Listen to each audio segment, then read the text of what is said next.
What's up everybody? Welcome to the Stocks channel. My name is Corey and today in the stock market we did get a strong bounce after yesterday's bullish red day and we are starting to see some signs that we could go higher from here. First up, let's take a look at the S&P 500 SPY ETF. So let's crack open this chart and see what's going on in the stock market today. Alright, so today in SPY we were up 2.06% and we now have 3 consecutive closes back over the 5 EMA.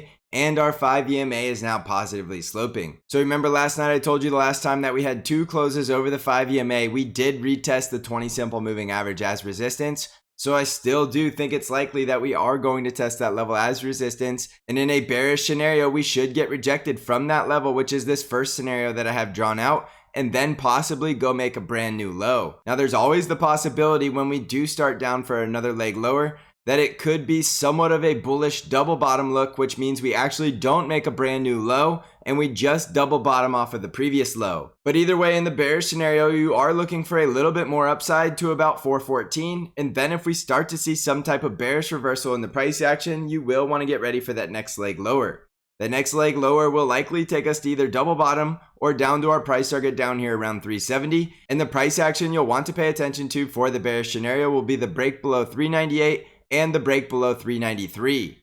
Those are your 2 critical support levels that the bulls will defend if this is going to become a bullish market. So if the bulls do not defend either of those levels, you are more than likely getting the next leg lower, and that is how you're going to know by following the price action. Now the bullish scenario is that we do likely have more upside in either scenario, but in the bullish scenario we will come back down and make a higher low and eventually get that bullish breakout back above the high 420s and 430s and ultimately fight that giant bear battle that's going to be up there right around 432 to 436. Remember, this is a strong downtrend, so don't think the bears are just going to roll over and die without a fight. There is no reason you should be getting overly bullish and starting to think that the bottom is in while we still have such a strong bear trend. If price action starts to reverse the bear trend and we start to break through some critical resistance and we start forming higher highs and higher lows, that is when you want to become bullish. There's a bad habit of people trying to call tops in bull markets and trying to call bottoms in bear markets, and for all we know, we are not even close to what could be the bottom. So don't get too sold on an idea. While yes, we could have put in the bottom, there is no reason to get overly sold on a story. That is why you want to follow price action. So if we did indeed bottom, we are going to know it over the next couple of weeks in the price action as we come up in here into critical resistance. We should eventually get rejected from a resistance level that causes price action to pull back for multiple days. And in a bull market, we will see the higher low form. We'll come back up, take out that previous high, and then start into a bull trend. There's no reason to guess when that's going to happen. We'll just follow the price action and trade accordingly. Now, as an investor, there's no reason you should not be accumulating at these low levels. Just be prepared to buy lower in the event that we actually do continue to go lower than this. As a trader, just use great risk management and know these very critical levels, and then develop a trade plan so that you're prepared for either scenario. Now you can see down here that we are going up on very low volume, and that is not necessarily a bearish indication. Bulls can go up on low volume all day long. There is absolutely nothing wrong with that. The one thing you want to pay attention to is high volume selling. If we start to see high volume selling, that will be a bearish indication that we could be going for that next leg lower. But as long as we continue to go up, it doesn't matter whether it's on high volume or low volume. Even though typically if you did just put in a very critical market bottom, you will start to see high volume buying off of that level. So that could be some evidence that possibly we have not yet seen the bottom, but there's no reason to speculate. Let's just follow the price action. So watch these critical support levels right around 400, 398, and 393, and you're getting a lot more risk off if we start breaking below 393. Bullish breakouts will be back over the 20 simple moving average and then getting back over 420 and eventually getting back over the 50 EMA at 426 to about 428. On the NASDAQ 100 triple Qs, you are looking for a lot of the same stories as SPY, and your critical support level is going to be down here right around 297 and the previous low right around 285. If at any point we start breaking below 297, you will want to be more cautious of a new leg lower. And if we break below 285 and fail to double bottom off of that level, you're looking for the next leg lower to take you to 276.8 or 269.5. Bullish breakouts at this point will be getting back over 307 and getting back over our 20 simple moving average at 314, and we will have very strong resistance at 318.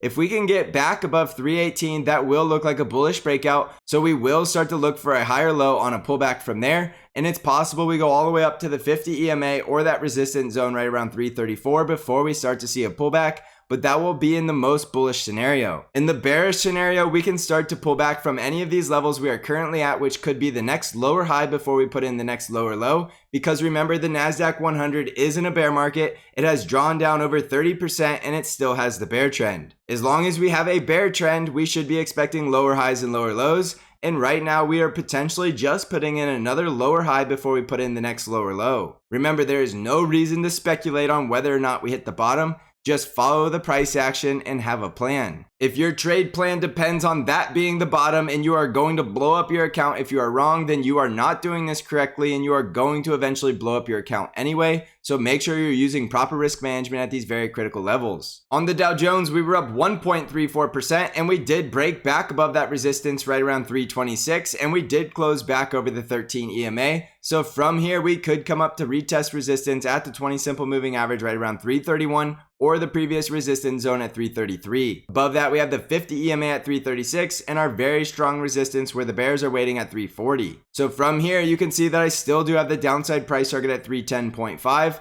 and below that, we still have a price target at 308. So it's still possible this is a lower high before we go reach that price target before the end of the month. We still have the bear trend, so we are not going to delete the downside price targets until we lose the bear trend. So we need to see the bulls proving it by breaking above resistance and forming a higher low before we stop looking for more downside price targets. Remember, these are downtrends until they're not, so we are looking for downside until we break out of the downtrend.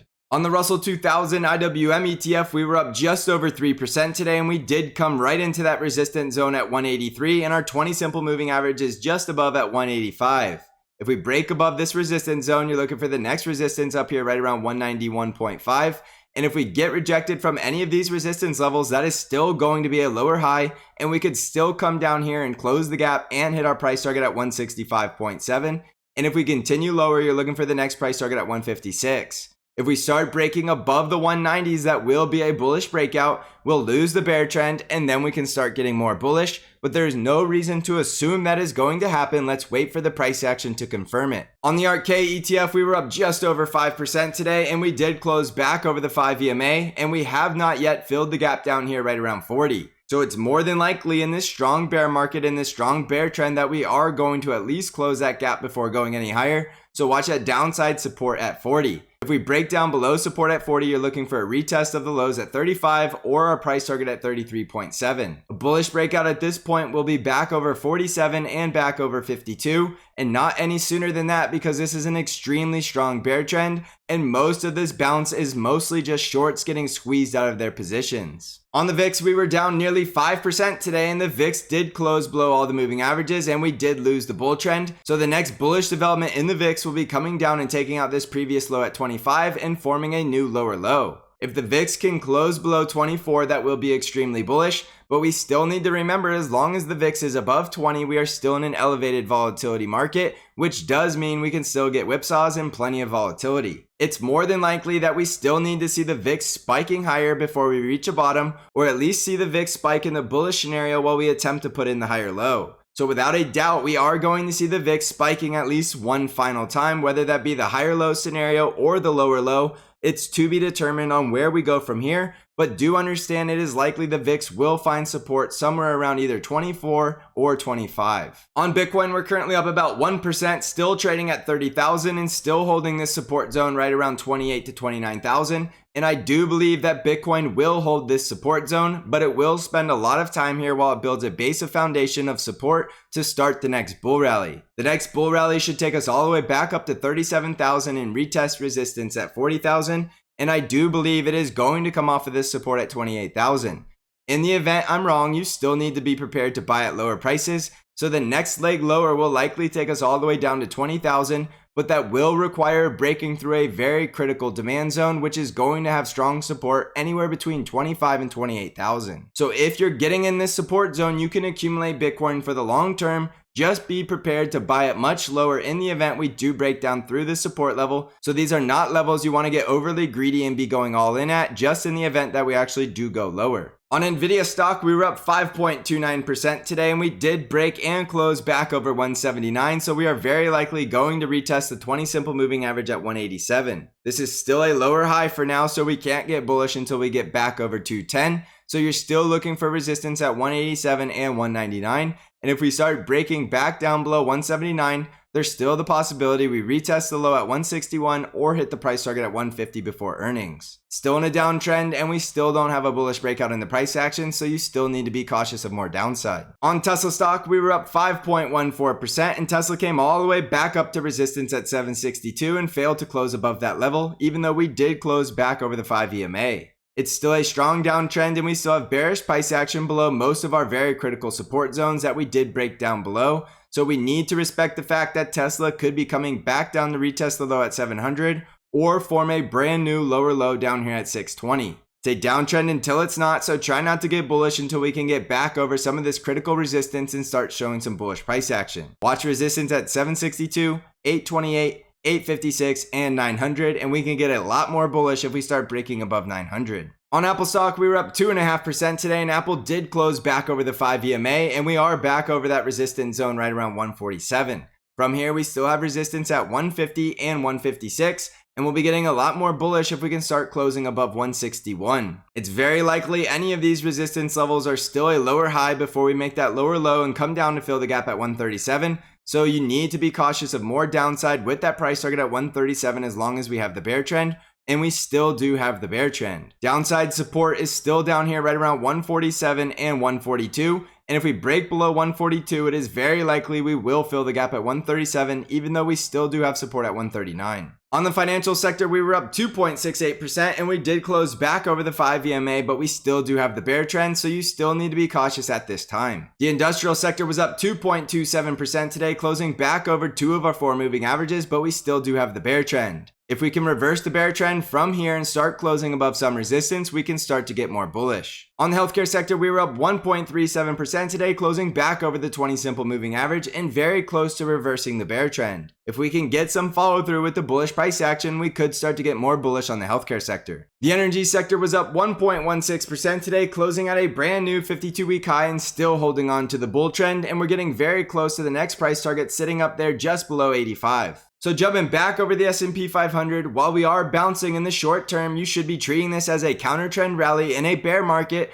until the bulls prove something otherwise with bullish price action, which means we need to see higher highs and higher lows, and we need to break the downtrend. It's a downtrend until it's not, so don't be getting overly bullish in a downtrend. Don't bother trying to call the bottom because you never know how low it can go. We can start to say the bottom is possibly in once we lose the bear trend and we start to see bullish price action. There is no reason to try to call the bottom or try to be a hero. Just let the price action do all of the talking and trade accordingly. Also, don't forget that I do have Bank Trade Alerts, which is an algorithm-driven trade alert service that only trades the ETF TQQQ and sends you all of your buy and sell alerts directly via email and text message. Even in the bear market of 2008, Bank Trade Alerts beat the market and had a very positive return. If you're looking for more information or want to subscribe, you can click on the link in the description of this video. I also have the Stocks Channel Discord where I do intraday updates and analysis and bring new trade ideas to you weekly. If you're interested in joining the Stocks Channel Trading Discord community, you can find out how to join the Discord server by clicking on the link below. So thank you for watching, everybody.